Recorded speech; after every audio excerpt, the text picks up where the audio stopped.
I love you two. और आदरणीय मुखिया चाचा जी इंदल यादव चाचा जी की तरफ से फिर से 500 रुपए का पुरस्कार आया। बहुत बहुत धन्यवाद।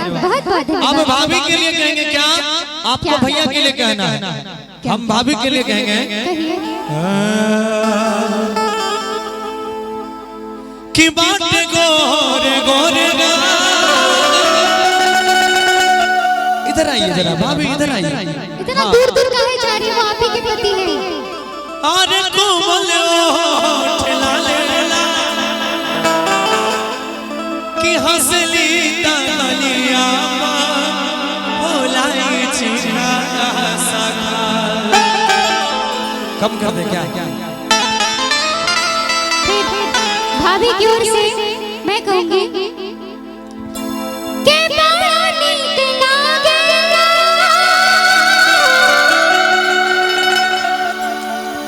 बना बजे के बोलिया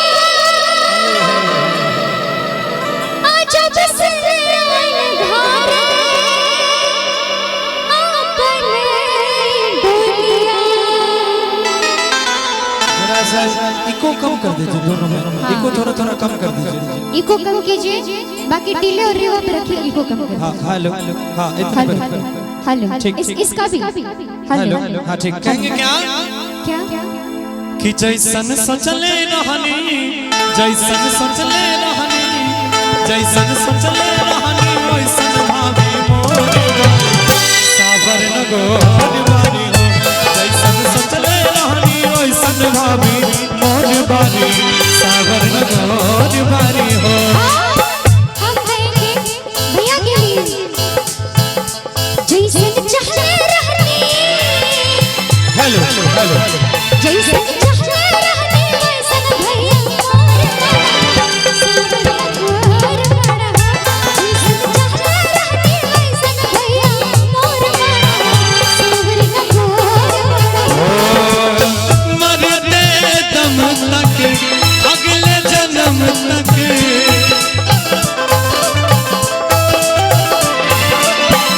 अगले जन्म नहीं 7 जन्म तक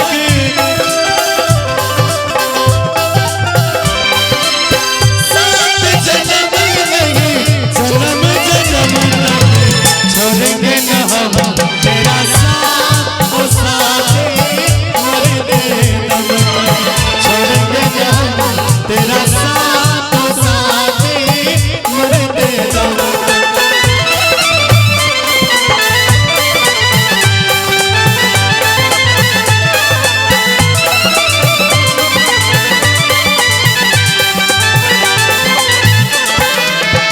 अब भैया को नचाएंगे हम, आप भाभी को नचाइए।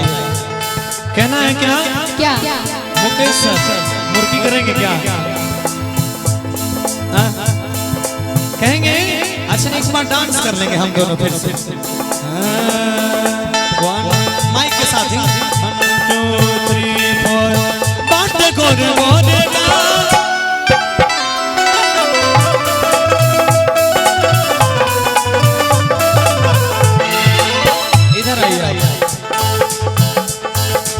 प्लेन डांस ही कर लीजिएगा। ठीक माइक के साथ। हाँ कहेंगे 1 2 3 4 बाटे गोरे गोरे।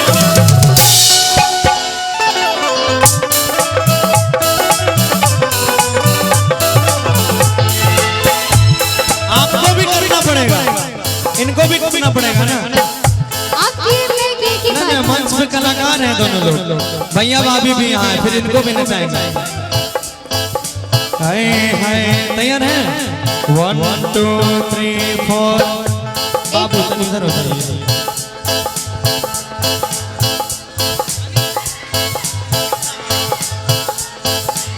1 2 3 4 बाटे गोरे गोरे।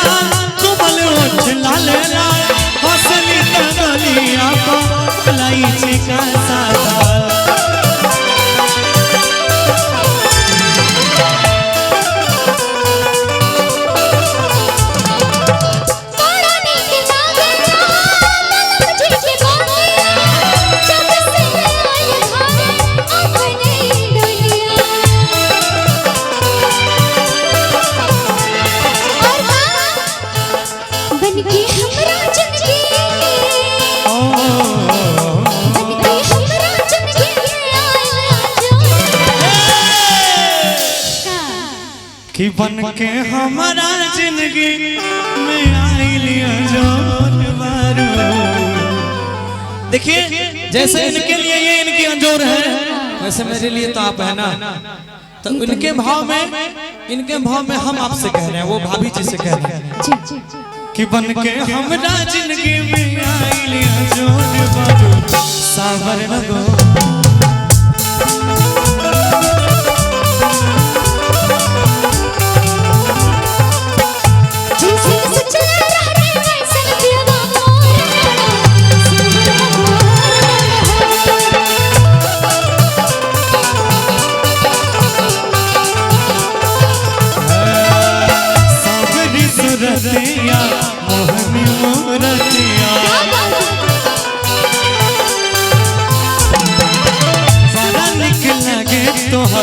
मीठी मीठी बतिया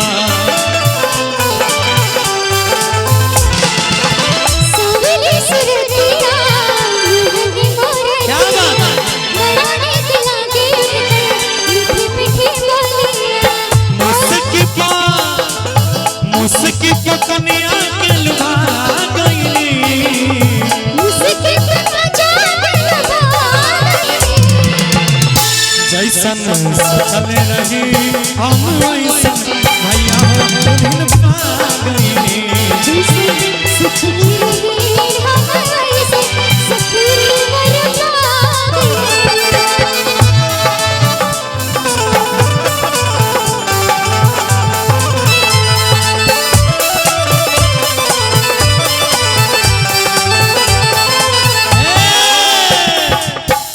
अच्छा इधर छोटे भाई छोटे भैया, इधर बड़े भैया और बड़ी भाभी भी, इनके लिए भी वही चीज कहेंगे। अच्छा वहाँ डांस करवाए आप डांस करेंगे तो आपको भी कराएगा, बेचारे काम में व्यस्त हैं। एक बार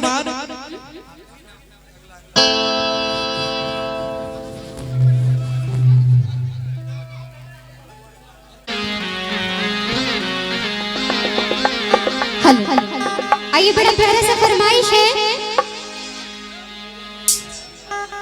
जितना आए संसार ज़माना कि जितना ये संसार जमाना उतना अपना प्रेम पुराना ये सारी दुनिया ने माना हो। जन्म जन्म से हम दोनों एक दूजे के मन में मितवा छेड़ मिलन के गीत। आई म्यूजिक सा जाइए, क्या बात है, ताली हो जाए जोरदार।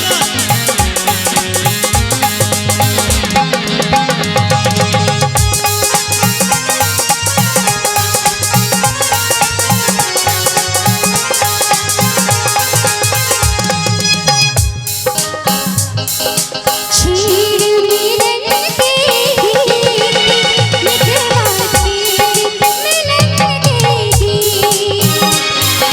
शेर मिलन के गीत मितवा शेर मिलन के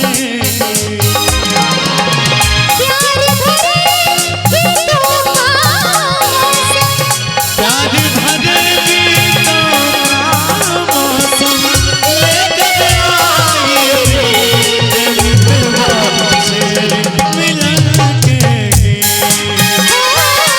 छेड़ मिलन के गीत मितवा छेड़ मिलन के गीत।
पुराना सारी दुनिया में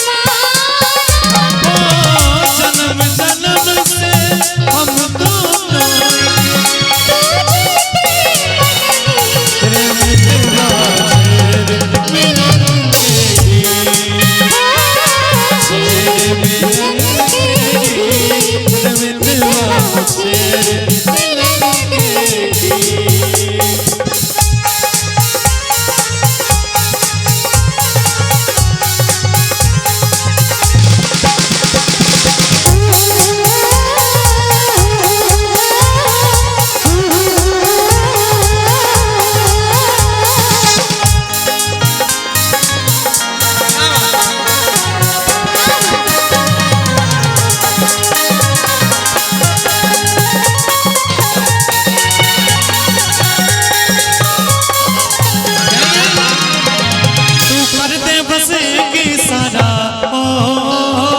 तू कर दे बसेगी सारा ये जीवन सारा मेरे खेल में सब कुछ हारा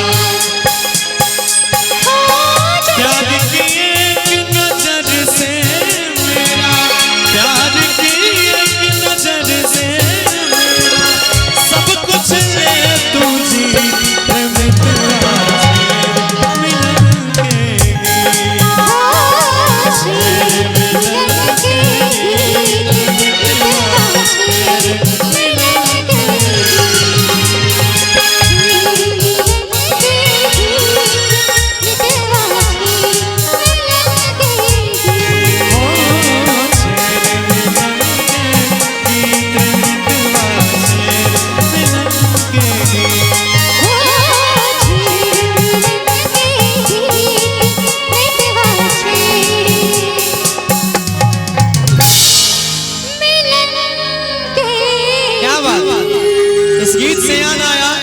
एक गीत हम दोनों गाए थे, अभी बहुत ज्यादा ट्रेंडिंग में है इंस्टाग्राम पे। उसमें मेरा लाइन है जहाँ से वायरल है, बहुत ट्रेंडिंग है इंस्टाग्राम पे। हम दोनों का गीत है, पुराना गीत है, ट्रेंडिंग में आया है कि जे हाथ सदथियो तोरा मंगिया में सिनुरा ओही हाथ सा तोहर मनवा बन लियो कि मेरे खता ने तू हर बनलिया दुख तू हर जनलिया तब हर मन कान लिया। इसी पे याद आया एक भाव, कहेंगे क्या कि ये झिलमिल करे रेशमी से नजारे चलेंगे यहाँ धड़कनों के इशारे चलेंगे यहाँ धड़कनों के इशारे। और क्या अगर आसमां तक मेरे हाथ जाते तो कदमों में तेरे सितारे बिछाते। कहीं दूर परियों की नगरी में चलकर क्या बात मोहब्बत का एक आशियाना बनाते। अगर आसमां तक मेरे हाथ जाते तो हम चांदनी से राह सजाते। और ये इंदल यादव भैया पूर्व मुखिया मोहनपुर व दीपक यादव भैया, इन दोनों भैया ये भी पूर्व मुखिया हैं, युवा शक्ति पूर्व जिला अध्यक्ष है। अच्छा, इनके तरफ से भी 501 रुपए का पुरस्कार है। और आदरणीय लड़के के भाई, क्या नाम बोले, रुपेश यादव भैया, इनके तरफ से भी शानदार 501 रुपए का पुरस्कार है। बहुत बहुत धन्यवाद आपको। आइए कहेंगे क्या अगर आसमां तक मेरे hello from where you learn your tabla hi. और हमारे बीच गुड्डू यादव जी वार्ड पार्षद वार्ड नंबर 7 के हैं, मनोरी सोनवर्षा। और इनकी पुत्री की के मुंडन के अवसर पर और फरमाइश आया है तो प्लेन किया जाए। हमारे गुड्डू जी ने फरमाइश किया है, ये वार्ड नंबर 7 के वार्ड पार्षद हैं गुड्डू यादव जी, मनौरी सोनवर्षा राज। इनकी सुपुत्री की शादी में, ये मुंडन में हम गए थे जी, इनके घर पर गए, बहुत अच्छा लगा। इन्हीं का फरमाइश है कल्पना जी, कल्पना जयप्रकाश मंडल जी की आवाज़ में समधिनिया जवान चाहिए। और आप तो तुरंत एकदम तैयारी हो जाते हैं। अब मुन्ना जी का फरमाइश है, तेरा गम अगर न होता तो शराब मैं न पीता। ये भी फरमाइश अच्छा है। मैं हाँ, और साथ ही साथ एकदम अभय यादव शिक्षक, जो रमेश यादव उर्फ अरुण यादव शिक्षक, इन तमाम लोगों ने, अभय यादव शिक्षक, रमेश यादव उर्फ अरुण यादव शिक्षक, दोनों ने संयुक्त रूप से 101 रुपए का पुरस्कार दिया। मैं अभय यादव जी और रमेश यादव जी उर्फ अरुण यादव जी को धन्यवाद देता हूँ। रुपेश कुमार बिहार पुलिस 101 रुपए का पुरस्कार दिए हैं। रुपेश कुमार बिहार पुलिस के लिए कहना है कि देश की रक्षा के खातिर शमशीर उठा लेंगे और एक ही अपना मुल्क है, एक ही अल्लाह ताला है, बिखरे बिखरे दीपक हैं हम लेकिन जगमग एक है, क्योंकि हम सब भारतीय हैं। बोलो भारत माता की।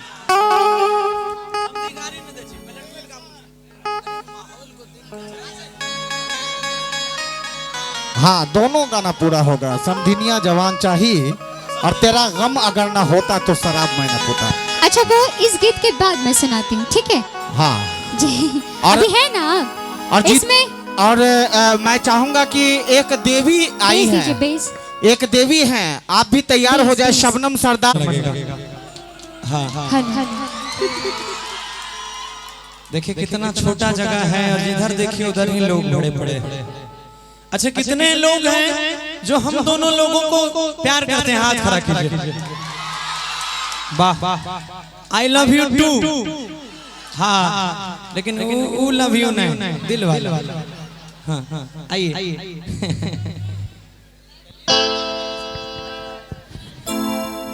हल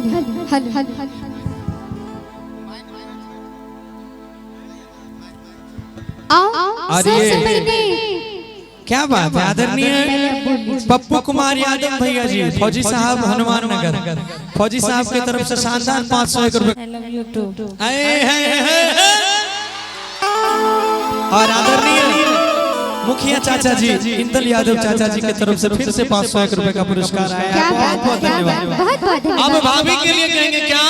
आपको भैया के लिए कहना है, हम भाभी के लिए कहेंगे कि बात गोरे गोरे इधर आइए जरा भाभी, इधर आइए। इतना दूर दूर काहे जा रही हो? आप ही के पति हैं। अरे कोमल ओठ लालेला कि हंसली तलिया भोलाई चिन्हा सखा। कम कर दे क्या? भाभी की ओर से मैं कहूंगी के बड़ा नीक लागेला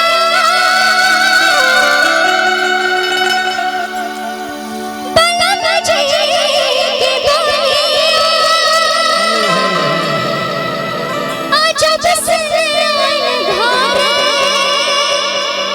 अपने बोलिया।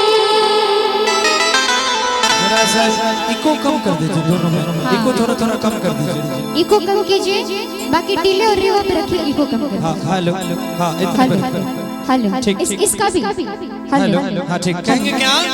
क्या कि जैसन सोचले रहनी, जैसन सोचले रहनी, जैसन सोचले रहनी वैसन भाभी मोर सागर नगोर बारी हो।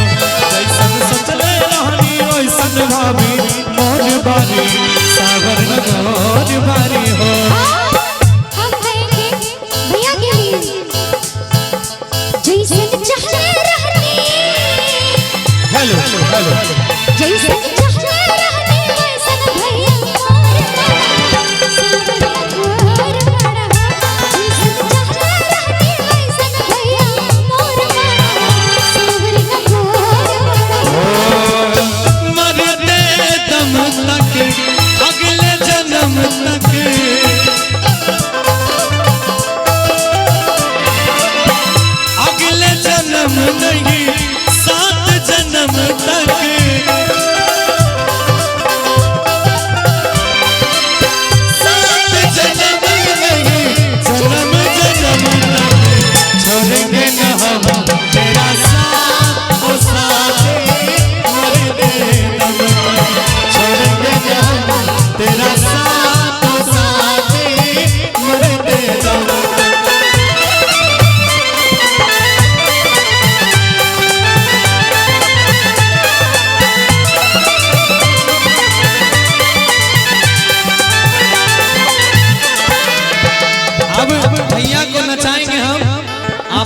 को है चाहिए।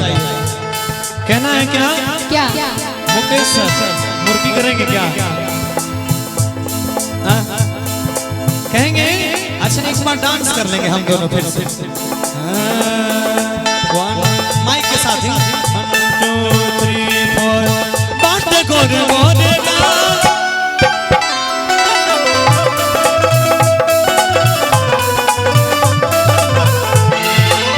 इधर आइए प्लेन डांस कर लीजिए ठीक माइक के साथ। हाँ कहेंगे क्या? 1 2 3 4 बात गोरे गोरे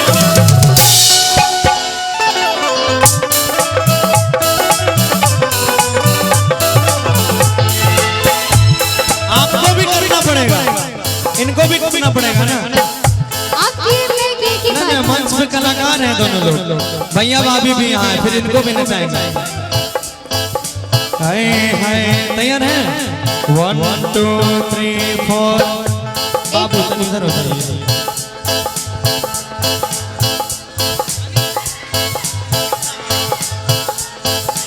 1 2 3 4 बाट गोरे गोरे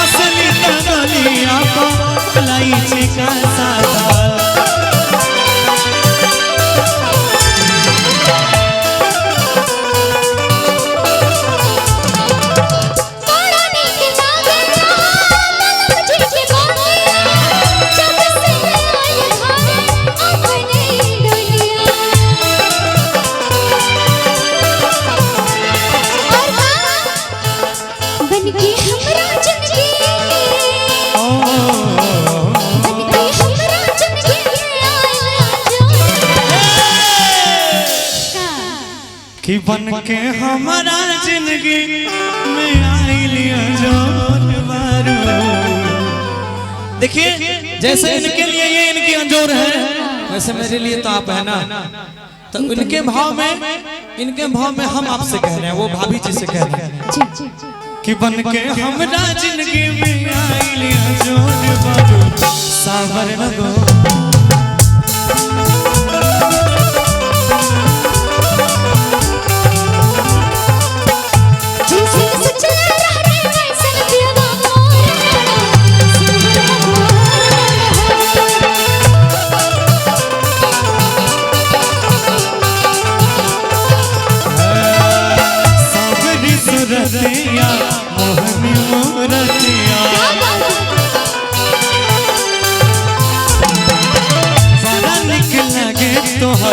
मीठी मीठी बतिया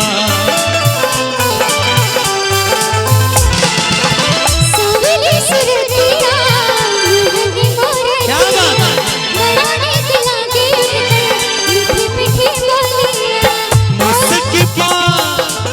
मुस्की पकनिया के लुभा गई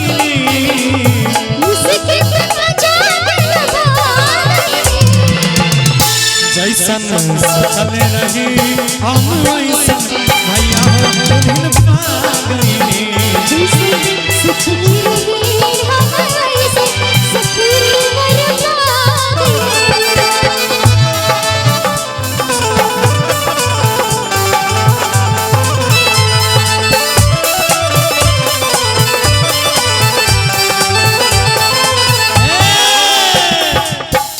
अच्छा इधर छोटे भाई छोटे भैया इधर बड़े भैया और बड़ी भाभी भी इनके लिए भी वही चीज कहेंगे। अच्छा वहाँ डांस करवाए आप डांस करेंगे तो आपको भी कराएगा बेचारे काम में व्यस्त हैं। एक बार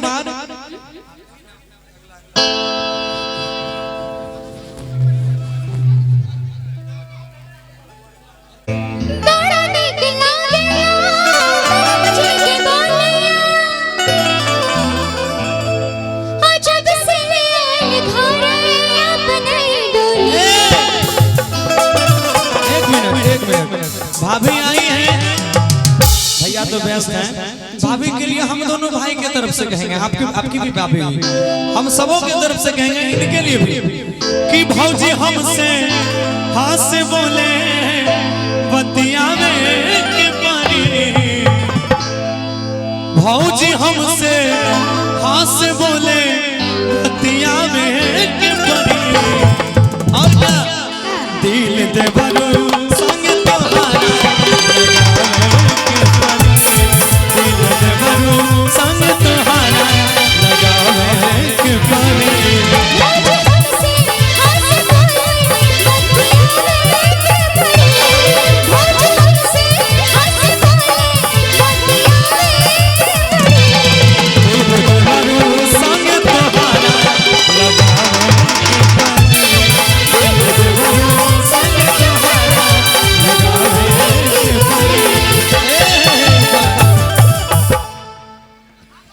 सज के सजारिया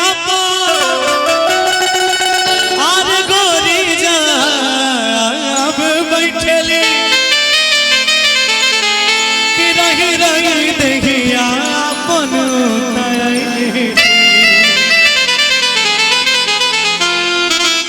आइएगा कि सज के सजारिया गोरी जाब बैठली रही रही देखिया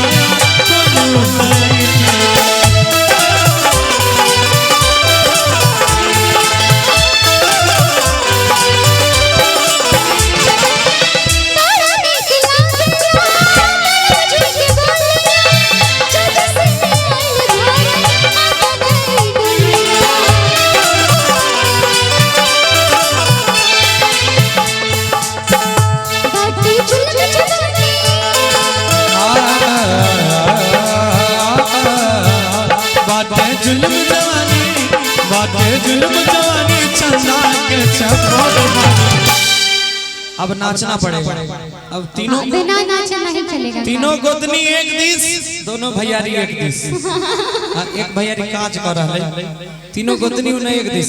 उधर आपका काम है भौजी कनिए की, अच्छा एक ही रहती वो भौजी नहीं आछे, ई भौजी तो कर सके छै। हां ई तो है, नहीं ज्यादा तो थोड़ा सा ठुमका लगा दीजिए की। हां की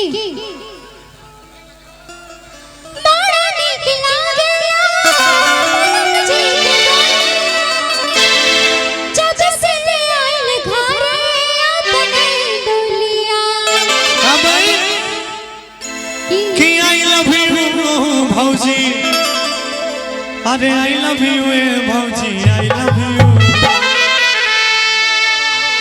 एक बेर कमर हिला लावा तू भौजी, आई लव यू, कमर हिला लावा तू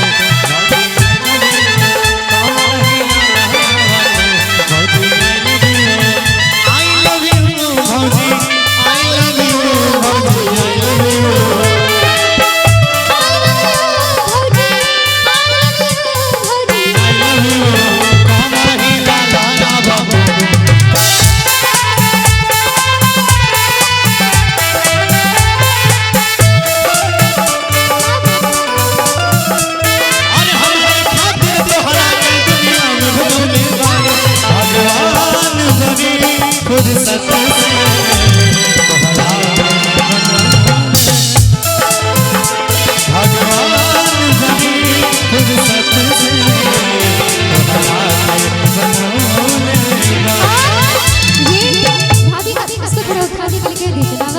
माइक उठा दीजिए उसको, माइक उठा वॉइस। हेलो हाँ हेलो हेलो, भाभी का भाव भैया के लिए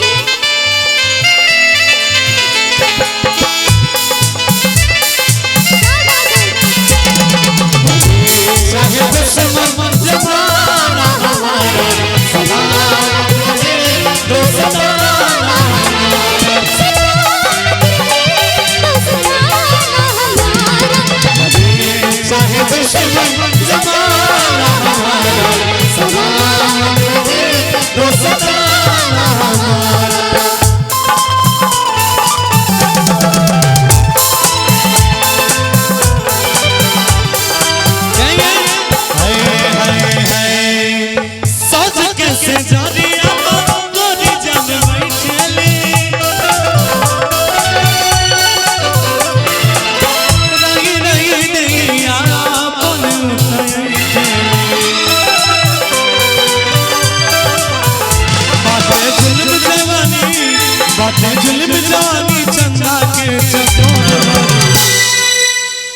के बाटे जुल्म जवानी चंदा के चकोर बारी। आइएगा ताली के साथ। सवर नगोर बारी जैसन सतले रहनी वैसन रहनी मोर बारी।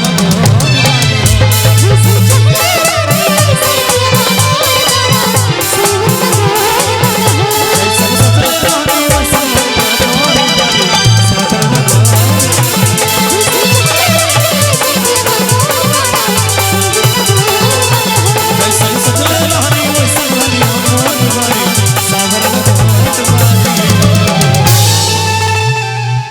एक ताली हो जाए जोरदार।